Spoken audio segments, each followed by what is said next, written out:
Thank you so much for coming. Welcome. Thanks for joining us today. Thanks to the Tow Center for Digital Journalists, for digital journalism, for bringing a great group of folks together to talk about community-centered journalism. My name is Andrea Wenzel. I'm an assistant professor at Temple University and a fellow with the Tow Center. And I'm extremely grateful for the panelists that we have here today. Sarah Alvarez, founder and executive editor of Outlier Media, Alicia Bell, Free Press News Voices organizing manager, and Jessica Maria Ross, senior community engagement strategist at Capital Public Radio. So hello, everybody. It's so nice to see your faces. And we're going to hear a lot more from them in just a minute. But first, I'm going to try to set the scene of our discussion with everyone and try to compress the book that I wrote into about 10 minutes. We'll see how that goes, more or less. So I think you can probably see my screen now, hopefully. If not, please someone tell me. So I'm gonna start actually by sharing what this book is not about. So this book is not about saving the journalism industry. It's a book about reimagining how journalism could better serve communities. And what that looks like may bear a little resemblance to traditional ideas of journalism. Uh-oh, can't see my screen. Right. All right, let me see here. Let me try that again. Thank you all. Hi, Samantha McCann from Journalism. And while we're waiting, yeah, anybody who wants to drop a hello in the chat, let us know. Yeah, it's kind of weird not being able to see you, so please drop a hello in the chat. Also, if you have questions throughout this, if you want to share it in the chat, that would be great. So can you see my screen now? Yeah. Awesome. Okay, great. So that's who we all are. It's also in the chat. I've put everybody's names and Twitter handles. So anyhow, yes, so here I am. We're going to try that again. So as I mentioned, this book, it's not so much about saving the journalism industry as it is about reimagining what journalism could be and how it could better serve communities. And so I'm interested in looking at the process of community-centered journalism and how it could repair journalism. And along the way, I hope that can be used to address some of the harms that journalism has caused over the years, including problems around trust. But my starting point now is not to how to improve the industry as much as how to try to improve the communication health of communities. So why did I write this book? So before I went back for my PhD, I worked for 15 years in public media and international media development. And when I was doing that, I would experiment with projects that we now might call solutions journalism or engaged journalism, or at least kind of edging up against those concepts. And then when I went back for my PhD, I realized, oh, these things have names. There's a lot of concepts and people who have been working on these for years. And so traditions like peace journalism, public journalism are out there. And at that time, there was a new group starting out called the Solutions Journalism Network, which many of you may have heard of by now. And they put forward this idea that a journalist's role isn't only to report on problems, but to rigorously report on responses to social problems. And I recommend looking at their website for a lot more resources on solutions journalism. A bit later on, I started hearing the term engaged journalism. And this term is a little more slippery because people can use engagement to mean a lot of different things. I find this definition by Lindsay Green Barber to be really helpful. But basically, I think engaged journalism, I think of it as a range of practices that aim to build relationships between journalists and publics and involve the public in the journalistic process. If you want to learn more about engaged journalism, plug for the Gather platform on the website, you might want to check that out. So I wanted to understand what happens when you combine solutions journalism with engaged journalism. And sorry, I'm a sucker for food things. So I argue that they are the peanut butter and jelly of journalism. So each can be delicious on their own, but they're so much more delicious when they're combined. And so what would happen if you combine these? And not just in an abstract way, but in the context of places. So what would it look like for journalism to try and build trust with communities by using engaged journalism and solutions journalism in places? So I won't go all wonky with the academic theory, just spare me 1 second here with it. But communication infrastructure theory tries to address the communication health of communities. So it can be used to, assess the health and then to design and evaluate interventions. Basically, the concept is that all communities have different actors who are involved in telling a community's story. So you have local media, but you also have community groups and you have residents. And when the relationships between these different actors are strong, then you tend to have a common understanding of what the issues in a community are and what you can do about them. But these links can be weakened, say if the community is divided along lines of ethnicity or language, or when stories circulating in the network are exclusively negative. So I wanted to understand whether introducing solutions journalism, engaged journalism could affect the storytelling network. And I was particularly interested in communities that have been marginalized and have a history of negative news coverage. So one of the book's big questions is this. So can interventions that use solutions journalism and engaged journalism build trust and strengthen communication in communities? So throughout the book, I look at, throughout the book, I look at a series of case studies that look at different links in local storytelling networks. I started out in South LA, majority Black and Latinx community, where I worked with colleagues to organize workshops where we brought together local organizations and media. These led to a series of solutions journalism stories. We then held focus groups with residents about the stories.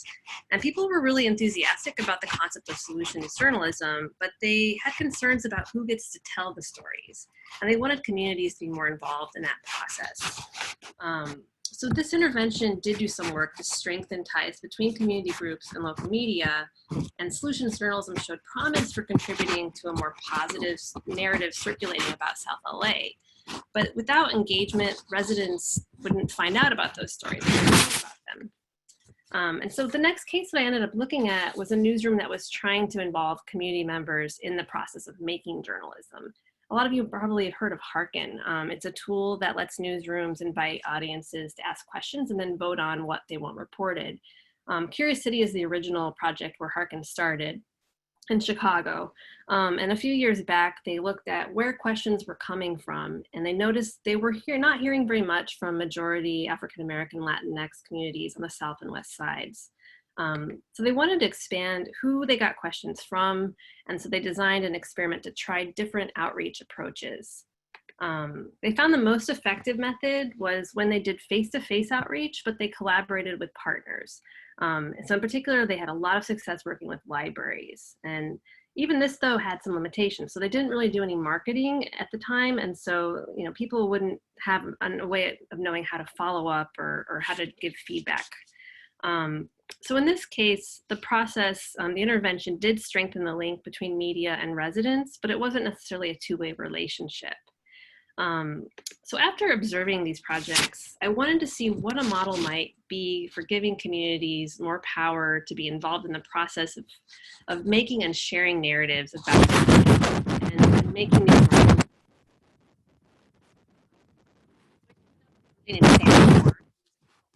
Western Kentucky, and we tested out a model for a research-based local journalism intervention. We focused on a majority white, majority Republican area in Western Kentucky, and we looked at how political polarization was affecting the local storytelling networks there. We did focus groups, diaries, and interviews. The short version of what we found was that political polarization did affect how people connected to community groups and to each other. But when it came to local news, there were outlets that people spectrum. Hey, Andrea? Yeah. There's some folks in the chat who are having a hard time hearing you. I don't know if something's close to your mic, but there's something. Okay. Can you hear me now? Maybe I had like something. Oh, sorry. Thank you. And forgive me, I'm not very good at looking at the chat and talking apparently, so please continue to let me know if something like that happens. Thank you. So we did this study, and this is sort of a summary of what we found, and we decided to circle back with community members to share what we found. And so we did a workshop where we brought together community members, journalists, and groups that work on engaged journalism and solutions journalism.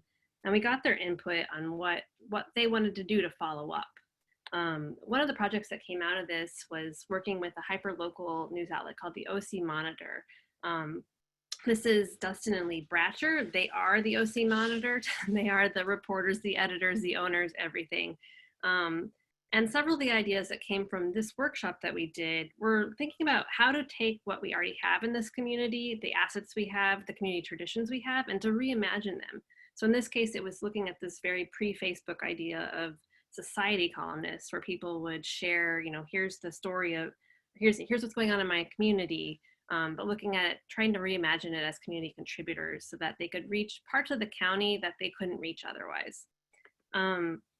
And then the other idea that they looked at was this, they call liars tables, and that's their term, not mine. If you go to this part of Western Kentucky and a lot of convenience stores in the morning, you might find a group of older gentlemen having coffee and, as they would say, solving the world's problems. And this is mostly coal miners, farmers, retirees, and it's how they get information about their community. And so the OC Monitor would go around to these different places and try to understand how can we take the information that's circulating here and connect it to our readers. And so we documented the process that they did piloting these initiatives and then trying to connect them with possible resources to follow up. So in that case, we did a community-centered process. We did a study of their needs and assets. We brought them together to design a project, and then we tried to pilot it and monitor it. But this is not a scalable project, and that's okay. It would make no sense for us to do liar's table tours in neighborhoods in Philadelphia, or, you know, we wanted to understand though, you know, is this, you know, these are not scalable projects, but is the process itself portable? And so that's what I tried to do by working with people in the Philadelphia metro area to try out this process there. So in Germantown, it's a majority African-American neighborhood in Philly, and Montgomery County, majority white suburb in the region. And we did a study with residents in both locations where we looked at their relationship with local news and their needs and assets. And in Germantown, there was a sense that coverage was disproportionately negative and focused on crime. Meanwhile, in Montgomery County, the issues were more about the absence of local news. And so we held workshops in both locations, in Montgomery County and in Germantown, to talk about the findings and get recommendations from people about what to do next. And I'll just share real briefly what we ended up doing in the Germantown neighborhood, where community members shared ideas that led to the creation of something called the Germantown Info Hub, a project that's still going on now. And it has two main goals. So one is to try to improve how information circulates at the hyperlocal level. And the other is trying to improve how the community is represented by strengthening relationships between the community and media. And it does this by working with an advisory group of community members, a staff which has a community organizer and a reporter. And then we also have occasional classes where students and community members co-report stories and work with media partners and researchers. So before COVID, face-to-face outreach was one of our core activities. We also send out weekly text announcements, and we have a website. One of the most successful elements of this project has been doing monthly community discussions on issues, you know, that residents nominate. So ranging from gun violence to trash to discussions about redevelopment. And we also have accountability conversations where we invite local journalists to come and talk about the reporting that they've done in the neighborhood. So this project is ongoing, and it's something that I continue to work with colleagues on and try to monitor it. It's had some success so far, but even so, again, our argument's not to clone a bunch of Germantown info hubs. Even in Philadelphia, it wouldn't make sense in other neighborhoods. Each neighborhood has different needs and assets, and so they deserve a different kind of community-centered project. But transposing this process model from Kentucky to Philly allows us to understand that this process can be portable. And just a refresher of what that process is. So we assess the community's information needs. We try to bring people together to talk about those needs and have a convening to discuss them and brainstorm. Then we circle back with them and work out what is the intervention, and then we pilot it and monitor it. And so to wrap up this book, I tried to put the cases that I explored here into the larger context of engaged journalism and solutions journalism. So I talked to leaders of the different initiatives on the screen here, some of whom we're going to hear from in just a moment. And I argued that for engaged journalism and solutions journalism to strengthen ties between local storytelling networks, new roles and skills are needed. So most of these projects challenge traditional journalism norms and assumptions in different ways. So they use skills like facilitation or community organizing practices. And I'll let Alicia and Jessica and Sarah talk more about this.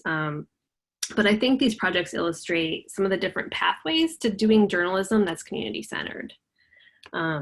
So based on the cases that I explore in this book, I tried to conclude with some recommendations for practitioners. And so in brief, these are, look for opportunities to combine engaged and solutions journalism. Try to let go of your expectations that the newsrooms always have to be in control. It always has to be on their terms. Build relationships with different kinds of community stakeholders and consider community organizations as well. Establish feedback and accountability loops, and question norms of detached objectivity as they've historically privileged whiteness and authority.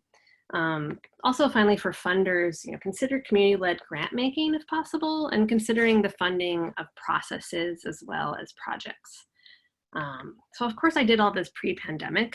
And so, many of the community-centered journalism interventions I wrote about have face-to-face interaction at their core. So what does this work look like now? It's, a lot of what you're seeing here. But there are ways these different initiatives are trying to adapt. And I think all the people on this call are doing that. The Germantown Info Hub project, this is an example from them. We did a series of online focus groups to assess information needs during when the pandemic started. And then we, based on that, did a town hall discussion where we brought together community groups that wanted to share what they were doing on their COVID responses because they felt they weren't connecting. So as long as the needs and assets of communities are centered, even if we can't be face-to-face, there are strategies to adapt things. And so that's the the spiel. I don't think I made 10 minutes, but hopefully it wasn't too long of the book. I'm looking forward to people reading it and possibly rereading it myself. But I'm really looking forward to talking about it more once we get started in our at any point. But I want to get into our great panel of people we have here now. So I'm going to stop sharing my screen.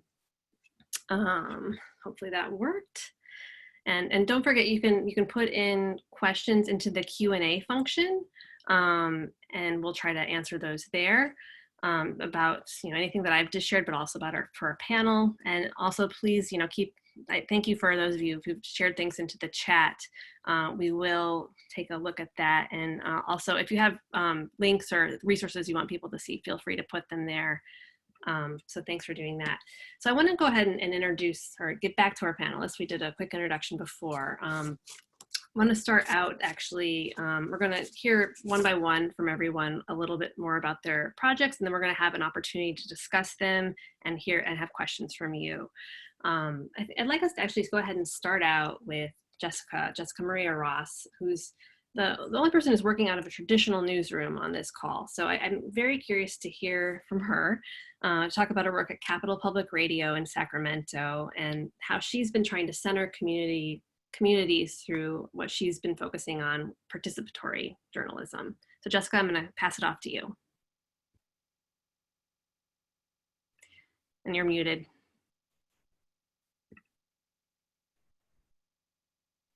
Okay, there's the unmute. Here's the share. And let me get this going. And let me make sure I get my notes for myself. All right. First of all, I want to thank Andrea for all of that work. As someone who works in the newsroom, having people outside the newsroom really feed back theory, case studies, helps make the case for how to do this kind of community-centered journalism inside a news.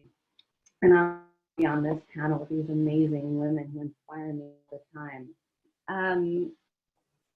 What was really interesting to me listening to Andrea is that part of what I'm trying to do is ways to make the work scalable and replicable as opposed to portable. That that's a challenge inside a newsroom. Hey, Jessica, just to let you know, because you guys let me know, we're seeing your notes, not the Oh, presentation. you are. Yeah, after at the beginning, we're so excited about it. So funny. I wasn't even on script, so you guys got to read what I wasn't even thinking, what I wasn't even talking about. Let me try that one more time. How about this? And it's funny how that worked when we tried. Let's Yeah, it see. worked perfectly before. Now we see like your slides, but your notes are kind of on the side on top of, up there now it's good. Now it's good. Well, you know what? Let me try and just get back to this. It looks good. You're good. Thank you. Sorry. No, now you can see my notes. Now it's fine. Now it's fine? Yeah. Okay, now I'm really confused. Let me just check one more time. Are you seeing my full screen and the notes? We see the notes kind of on top of the full screen. All right. Now it's the full screen. Now it's, yeah. Well, you know what I'm going to do? I am just going to move a few things and, whoa, and ad lib, because that's the way this is going to have to work. All right. So I work at Cap Radio. I'm based in Sacramento, California's capital, and we serve about 13 counties in the Great Central Valley, which is a wide agricultural region that supplies the fruits and vegetables for most of actually the entire. And that's where most of my family is from. We're farmers. We work in the ag industry. And when we got together pre-COVID and I would be talking about what I do, they would always be a bit puzzled because they've never heard of National Public Radio, let alone Cap Radio, even though they're right in the middle of our coverage area. And when I would talk about my work, they would, our public service journalism, they would ask me questions like, well, are you covering the economic crisis facing our family farms, or investigating zoning variances that developers are getting that are putting our operations at risk? How are you explaining field worker shortages or changes in irrigation district policies, or what's happening with pesticides? And I had to admit that in the 7 years that I've been at Cap Radio, I hadn't heard any of these stories covered. I hadn't heard kind of these voices of my rural farm family on air. And I don't think that's because our reporters and editors aren't interested in their perspectives or the bigger economic and political shifts that are facing people like my family. I think it's because our newsroom structure makes it really difficult to report on the range of voices and topics and to tell stories from this ground level in this huge region that we serve and that most public radio newsrooms serve. And by structure, I mean two things. Oh, whoa, what in the world? I am so sorry. I have no idea what just happened. 1 second. Oh my goodness, this is so I blame hard. the fire. Yeah, the fire is bad, but wow. This is really a challenge. So I'm very sorry, folks, but I'll keep talking and get back to this slideshow. And what I want to talk about newsroom structure is that our newsrooms, probably like yours, are incredibly, let me get one more share here.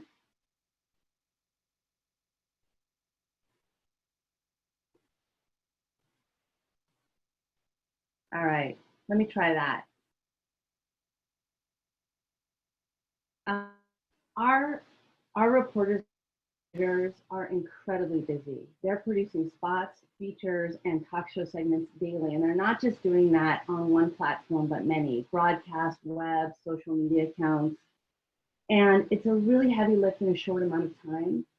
And really easy in this structure to, cover stories and issues that are coming to you. Much harder to really take a step back and look at what's missing, or even more farther back stepping to look at what are the information needs of the different communities we're serving. And the other thing in terms of our structure, until recently, newsroom mirrored our core audience. And in public radio, that looks a lot like me, right? White, college educated, urban, financially well off. So we weren't even bringing a diversity of lived experiences into our editorial decision making. And what I've discovered in this process, here we go. What I've discovered in this process is this. Newsrooms are workhorses. They are pumping out stories into this churning workflow that is routinized and habitual. And like any habit, that workflow is hard to change. But all we've learned in the pandemic, we can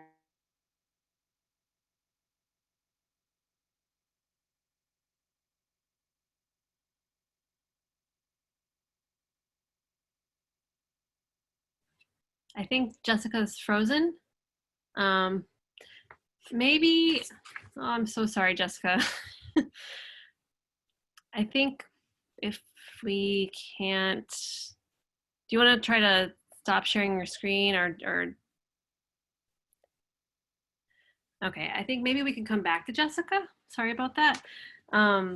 Alicia, would you be up for jumping in? Although I don't know if we're going to be able to. Oh, there we go. All right, Jessica, are you now I can hear you. Now I can see you moving. Did you want to try again one more time?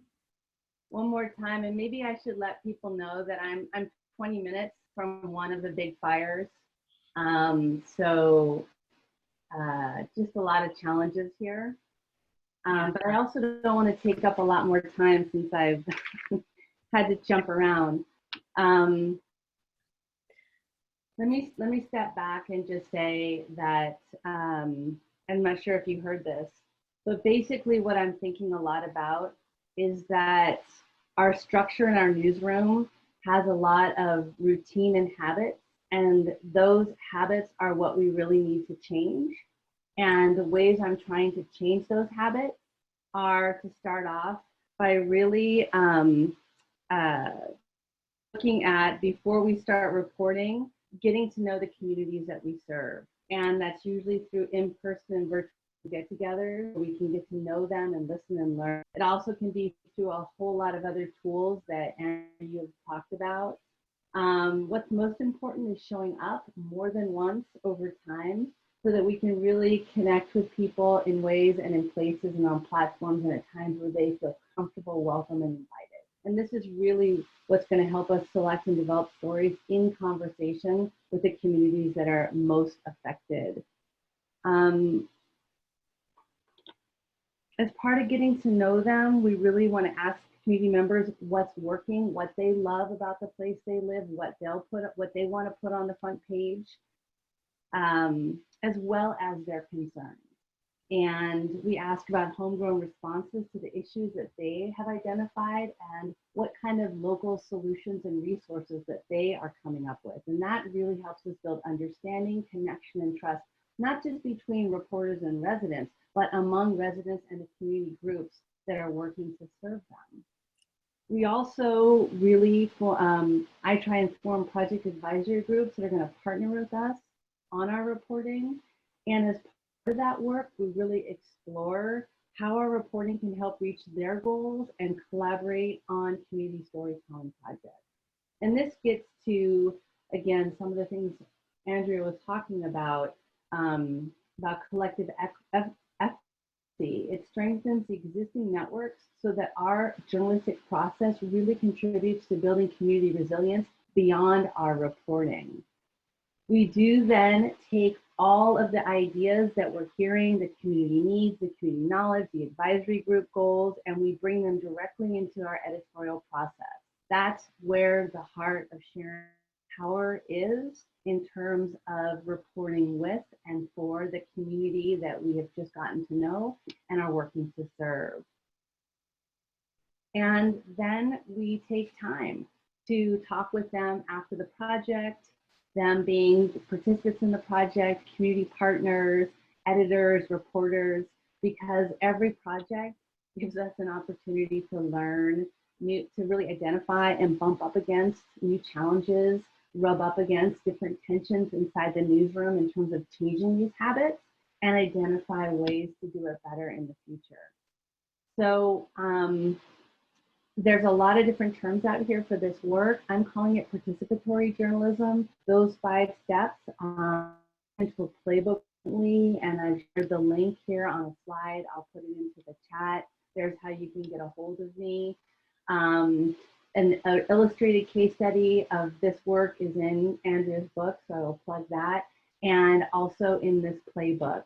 And I really, again, look forward to being in conversation with all of you about how to do this through the 1,000+ public radio newsrooms in this country, so that we can really listen, learn, and co-create stories with the communities we serve to create more community resilience.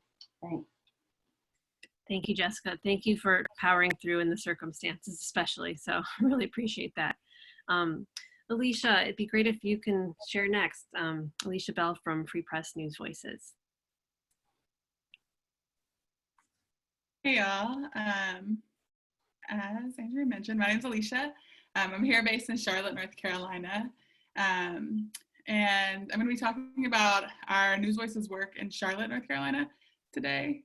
But I want to start with this quote that I'm grounding in, especially as I was working on these slides for this. It says, it's from the Mandate for Black People in this time from Mary Hooks in Atlanta, Georgia. And they say, the mandate for Black people in this time is to avenge the suffering of our ancestors, to earn the respect of future generations, and be willing to be transformed in the service of the work. They certainly did not say that in regards to journalism or transforming the future of journalism. But as I've been doing this work around the intersections between organizing and journalism and community-based journalism, that last part especially, to be willing to be transformed in the service of this work, comes up so frequently. And so I'm going to talk a little bit about what our work has been here in North Carolina, but also the transformation of it. So the way that we describe News Voices, the project I work on right now, is that we organize with journalists and non-journalists to transform power dynamics within journalism. And we create processes that use organizing to co-create collaborative, equitable, and community-centered journalism. I say that's what we use now to describe it because it's certainly not what we've always used. In fact, what we used to say is that we seek to build power with communities so residents have a stronger voice in how local journalism can be revived, strengthened, and transformed. The text of those things is only slightly different, but I think a key difference there is that we are no longer doing this work so that with the focus that communities are only supporting journalism. We are doing this work in a way that makes sure that there is an equitable relationship that is more holistically focused on information equity and information needs, and thinking about the different roles that communities play in the journalism of a place, in the journalism of a space. And so the way that we describe this work now and the way that we do this work now is different than the way it used to be. So when I talk about the overlaps between organizing and journalism, this is a little bit of what I'm talking about, where we move from organizing as a process and a science of sorts, moves from relationship building to political education, to strategizing, to action, to learning and evaluation. And so the way that we see that happening within community-based journalism and within the work that we're doing is that the relationship building is pretty clear cut. That is a thing that happens. Political education sometimes looks like what people call media literacy or newsroom literacy or community literacy, because oftentimes newsrooms need community literacy in order to do good journalism, and it's not always as much of a focus as like media literacy. And when we're thinking media literacy and newsroom literacy, we're thinking more about like what is the structure and function of a newsroom or a newsroom ecosystem, more so than like how do you read the news, because we found that a lot of media literacy can be really paternalizing and condescending, and that's not how we want to build power in the communities that we're working in. So from there we go to strategizing and visioning, taking action, and I think the action in this community-based journalism is the community-based journalism, like that's the mobilization. The mobilization is the work that we do together, and then we learn and evaluate throughout that. So what that's looked like in North Carolina, it's been dream salons, community conversations, trainings, ecosystem mapping, supporting engagement strategies, capacity building with local projects, co-creating newsletters, all kinds of different things. So there's all kinds of tactics you can take, and I really appreciated what Andrea was saying earlier, that the projects and the tactics are not necessarily scalable, but the process is portable. Because the process that I just talked about is the same process we use all the time, but the action is different. And the action really depends on what a community's needs are. I think in doing this work though, there's 3 lessons and 3 kind of takeaways that I wanted to share here today, which one is vision early. When we first started doing this work, we started off with ecosystem mapping and community conversations around information needs. And that was really important work. And we didn't create a collective vision on what folks wanted or needed for the future of journalism to be. And that's something that's shifted in this work and something that we continue to incorporate. Because doing that, moving into the community conversations and the ecosystem mapping without visioning and without dreaming meant that we were in some ways gatekeeping what the future of journalism could be for a place. And so in seeking not to be a gatekeeper, knowing that communities have all the answers that we need, and individual communities have all the answers that they need, we knew it was important to vision early, to make sure that we were creating collective vision and then moving tactics and moving strategies that were in alignment with that vision. To make sure also that what the newsrooms are seeking to do and what the community organizations are seeking to do are moving towards aligned and similar goals and not just based on what that individual organization wants or needs or thinks is profitable. The second part is that building local organizing infrastructure supports good journalism. And I know this might sound like wild talk to folks who are like organizing and journalism are completely separate spaces, but especially in regards to COVID and the coronavirus response, this is where we saw this be the most important. When we were employing strategies to find out people's information needs in the early days of quarantines and the coronavirus, we were using phone trees and texting and emails to reach people, right? We were using phone trees and texting because not everybody has access to the internet because of the digital divide. Where this worked best is where we were able to partner with organizations that had phone banks or phone trees that they were already using to check in with their members. It worked best where there was already organizing infrastructure that we were able to collaborate with, and it worked best where there were strong funding in places to be able to compensate captains to text people or to do the phone banking or the phone treeing. Where that did not exist, the work of meeting information needs at a variety of levels was not as strong. And so a lot of times we talk about how strong communities create strong infrastructure. And this is one example of that if folks in a community are not supported and there is not capacity for strong organizing, it's much more difficult to spiral out into that community and figure out the long line of storytelling needs and information needs. And the third thing I wanted to share that we've been learning and that we really incorporate into our work now is to move from input to collaboration as quickly as trust allows. I don't say as quickly as possible because it's not going to work, it's not going to be sustainable, and it's not going to be what a community needs. I really appreciate this chart from the Movement Strategy Center. This is also not specific to journalism, it's specific to community infrastructure. And I believe that journalism is a community infrastructure at its best. Certainly not all the time. Not all the journalism is community needed, but at its best, that is what journalism should be. And so I think when we're doing this work, and a lot of times the newsrooms we're working with and the places we're working with are really at a 0 or a 1. There's no community involvement or there's like some informing that's happening. When we bring in engagement and we bring in community building, community relationship building, that usually takes it to maybe a 2. I think the best engaged journalism moves it from a 2 to a 3 maybe. But there's very few places. I can definitely probably count on one hand, maybe two hands, where we see collaboration and community ownership of newsrooms. And I really want to lift up a quote from Fraser Nelson at the Salt Lake City Tribune last week, who works as their vice president of business strategy, and said that the only way we're ever going to be financially successful and financially sustainable is if we're woven into the fabric of our community. And so thinking about engagement and solutions journalism moving into the future of journalism means that our journalism has to be sustainable.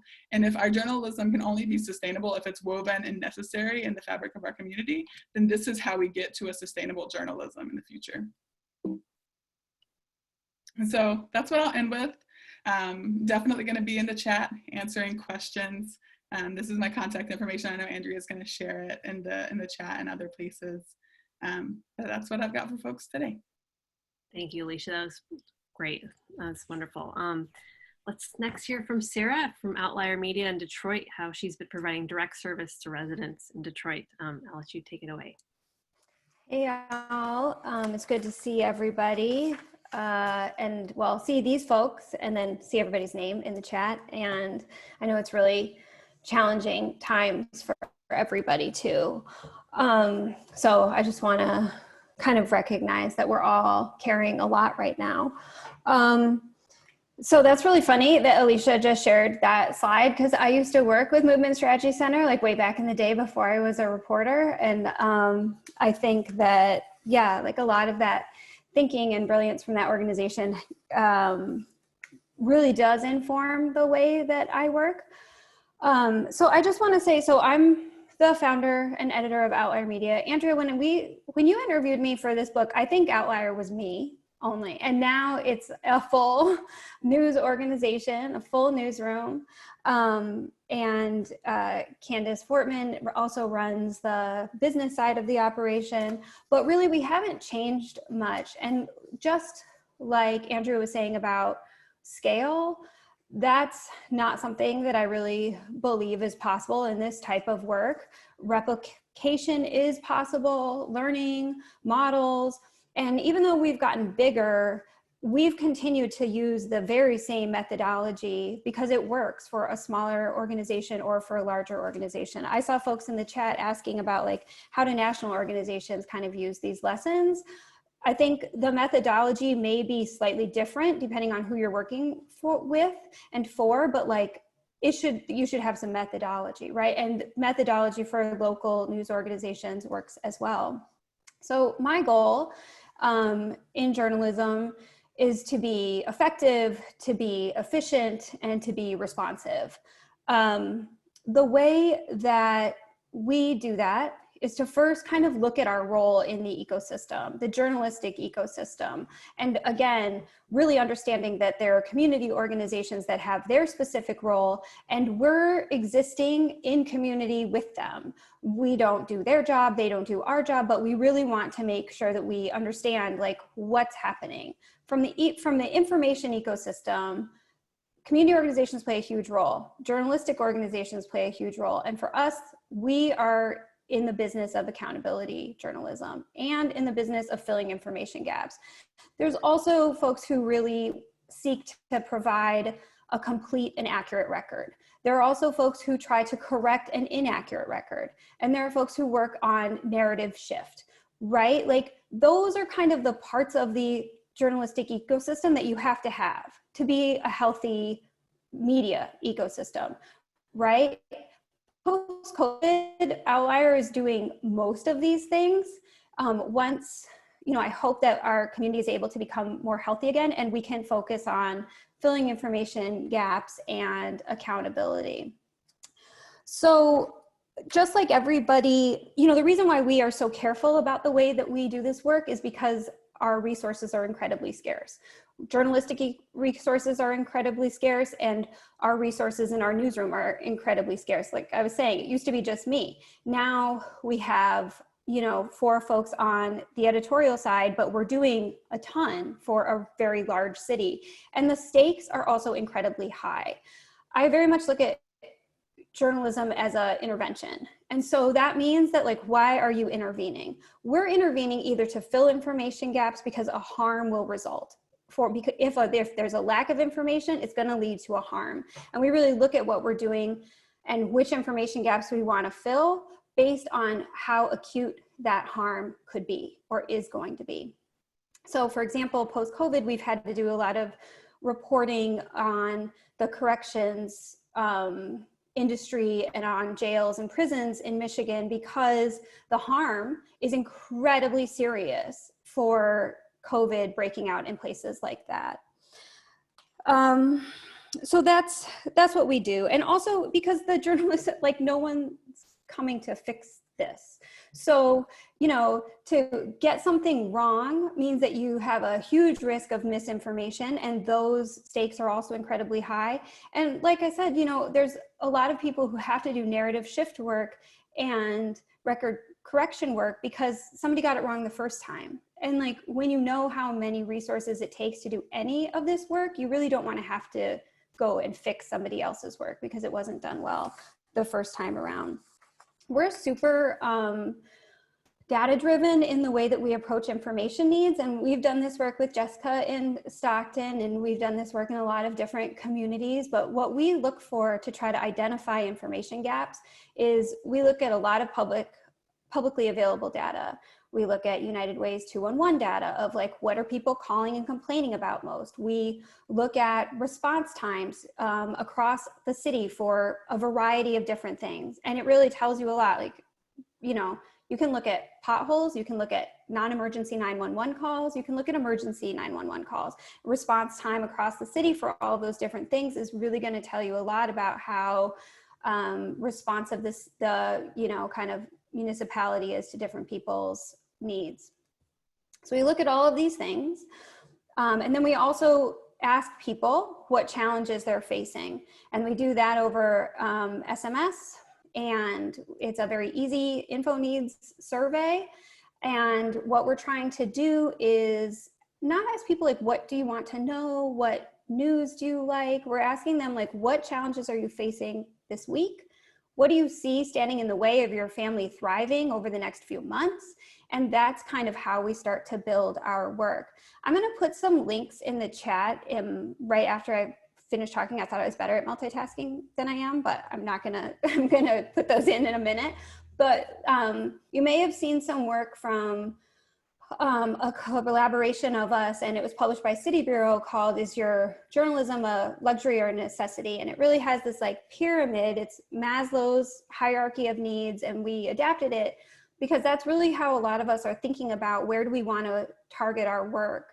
And we want to target our work at the very bottom of that pyramid. Like, we want to make sure that people have the information that they need to survive, and then we're going to move up and see, like, you know, what do people need to thrive? And I'm of the, it's my belief, and this is not like, I think a lot of people don't believe this, but, like, I just think journalism needs to focus on the bottom of the pyramid. And then there's a lot of other things, cultural institutions, right? Like different literary magazines, like all these other things can, like, focus on the top of the pyramid, which is kind of at the very top is like cocktail party, right? Like, what do you want to talk about? What do you want to think about? All this stuff, right? But let's just get the bottom of the pyramid right. And then let's let other folks worry about that, since journalism is such a scarce resource. So that's kind of like how we are trying to target our work. And we do distribute it over text message because it's the easiest way to get to people in Detroit. We have an incredibly stark digital divide in Detroit. The majority of people do not have computers at home or access to Wi-Fi. A lot of people don't have data plans that would allow them to access a news app. So we use our work over SMS. We've been doing that for several years. We are still doing it. Sorry, my calendar. We're still doing it, and we'll change when people want to get their information a different way. But we always ask people, and TV and SMS is the way that people would like to get their information. So we deliver information to folks through this SMS system. It's really complicated. Everybody can do it. This I could like do while I was sleeping. So text the word Detroit to 73224, and you can check out our system. oops, I just sent that to Alicia. I meant to send it to everybody. You can check out how the system works, and you'll see that there's like many ways to say, someone follow up with me. It's something else. I have a different problem, right? Like we're always asking people that, and then people are getting back to us and telling us what it is, what their challenge is. And that's where a lot of our investigative work comes from. People who's like, we can't predict what their information need is because there's a systemic breakdown. So I will kind of also link to the work that we've done, all of the watchdog and investigative work that we've done. We have another new big investigation coming out tomorrow. And that's why, like, this is I designed it as a news wire for low-income news consumers, because those are the people that I want to serve. That's who I'm accountable to. But it's also like the most efficient way to create investigative journalism that's really going to address harm at a community level and hopefully create accountability. So that's the way we do it. I'm happy to answer questions. I'm so happy to be in community with all of these folks on this panel and all of you who are participants here and always willing to answer questions. And I'm going to drop all the rest of the stuff that I wanted to talk about into the chat right now. Thank you, Sarah. And there's a question in there that you might want to drop in. I think you're using the Reach platform for SMS. Someone was asking about the what platform you're using for SMS.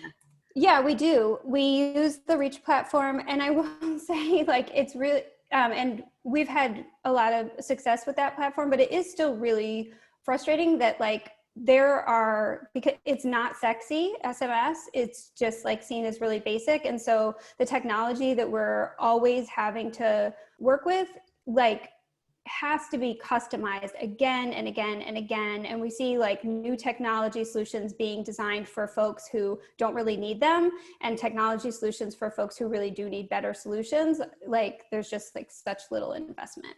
So I'm just gonna put my frustration there. Hopefully there will be more. I think there from the people on this call.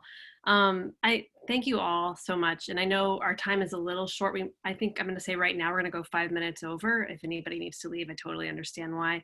But I want to do our best to get to some of the questions people have had. I have some questions. I'm not going to get to ask all of them, but I'll ask one that is, I think, connecting to several of the questions that we've gotten so far. A number of people have asked about objectivity and about how to communicate, how you think about objectivity and independence. And one of the things that several of you mentioned was working with community organizations in different ways. And I think that that's something that often I've heard journalists react a little allergically to working with community organizations because of concerns about objectivity. And so I'm wondering if any of you want to jump in on how you grapple with questions around objectivity, how objectivity can be problematic, and how you kind of think about the working with community organizations. Yeah, I just dropped a little bit about this in response. I think there was a person named Yanis who asked the question about objectivity and community partners. And just building off of that, I think I don't think that is a real dichotomy that has to exist. And I think that grounding has to be in the like difficult truth, which is that we are all socialized under like systems of oppression and things like patriarchy and white supremacy and capitalism and all those things, right? There's a lot of things that build our culture and we all grow up learning them. So actually the being in community and being amongst people who are specific to a place or a space or an identity helps break that bias that we've learned. And so I think a lot of attempts at objectivity that leave out community voice, community partnership, or community perspective end up being misinformation and biased because they omit the full truth. And so I tell folks this all the time. Growing up, my mama always told me that a failure to tell the whole truth is also a lie. And when newsrooms aren't partnering with communities and aren't aren't bringing in community questions or narrative or story, then there's an omission of truth that happens. And that is a form of misinformation. And it also then contributes to why those communities don't trust that newsroom. And so I think that dichotomy between things doesn't have to be real, and in fact reinforces more siloing and more division between communities that our journalism is supposed to be for and with. I wanted to ask, this touches on, one person asked about national reporters. What advice do you have for journalists in more traditional newsrooms, whether they be local or national, who want to do this kind of community-centered work? Like, what advice do you have for them, whether they be a junior person or a more senior person? Maybe Jessica, you want to jump in there.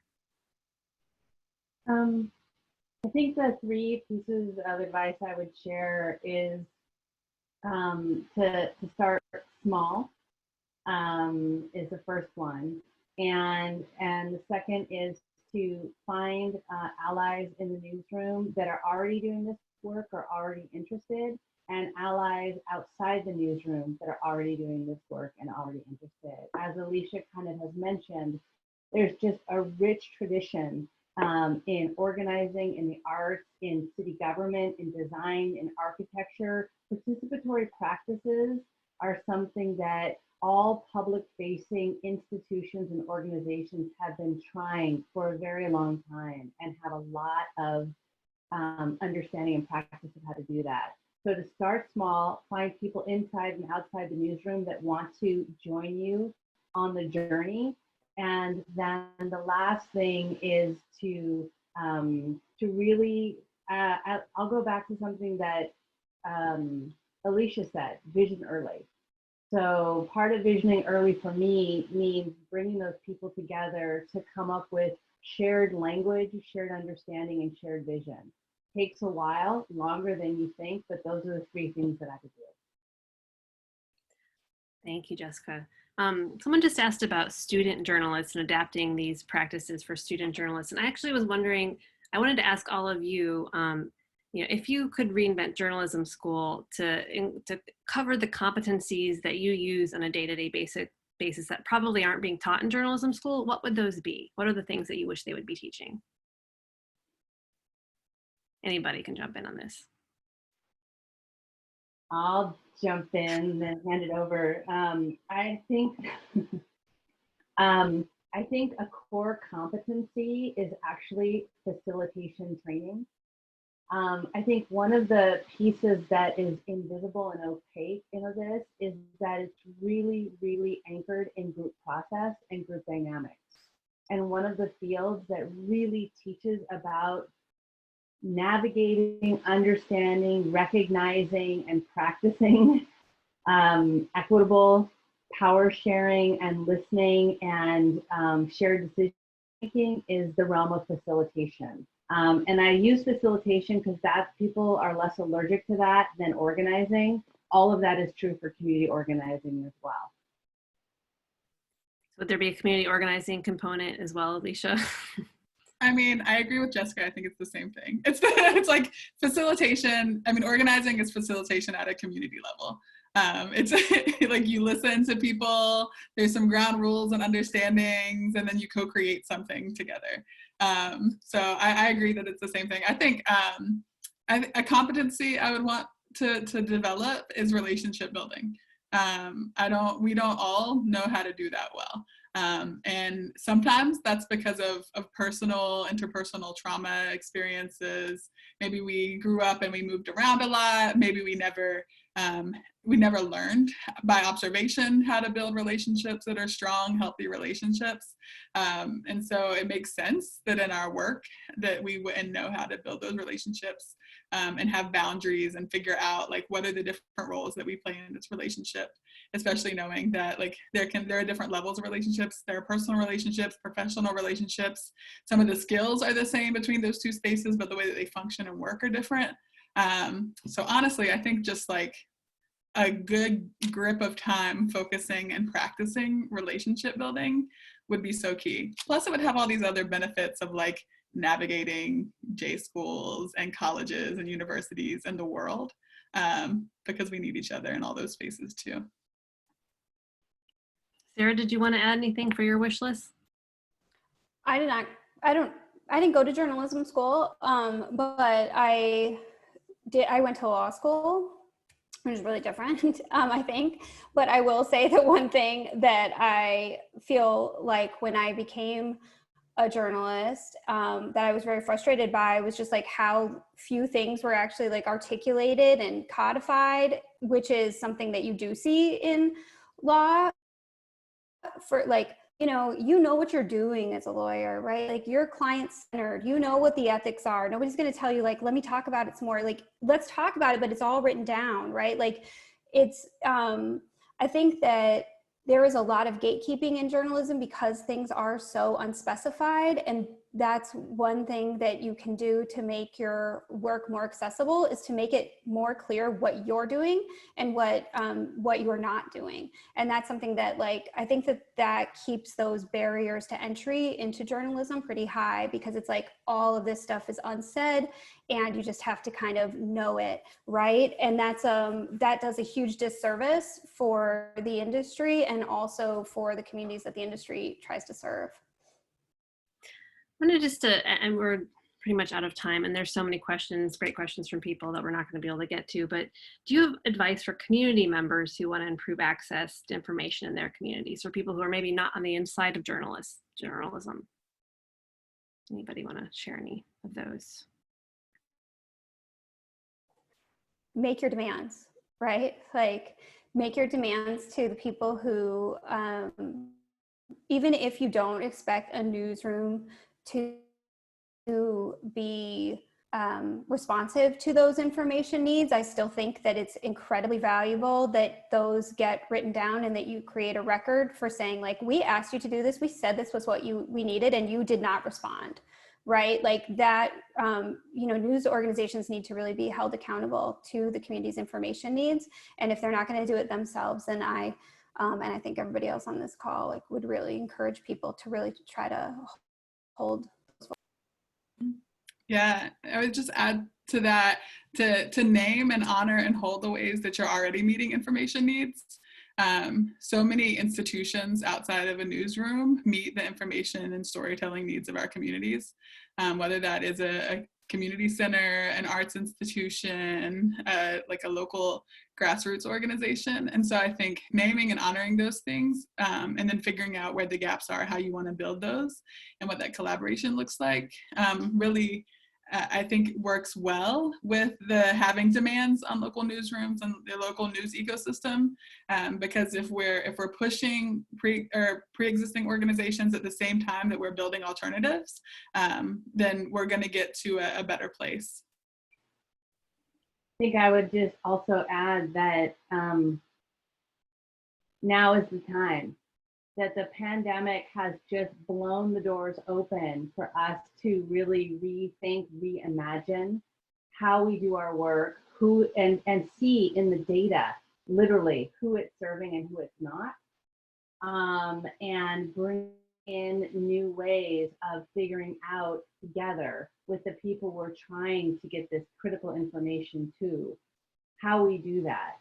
So when I used to talk about this, 6 months ago, it was really about using our radical imagination. And I don't think we have to use that now. I think we can envision and go very quickly. So I want to just put that out there.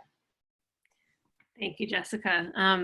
I think we could probably continue this conversation another hour and not run out of questions and things to discuss, but unfortunately we can't. Also, I want to give a plug to Alicia's Media 2070 project, which I think is also the perfect moment to look into that. Just Google that, check it out, looking at the harms that journalism has caused. But there's lots of resources about all of these projects. You can see some of them in the chat.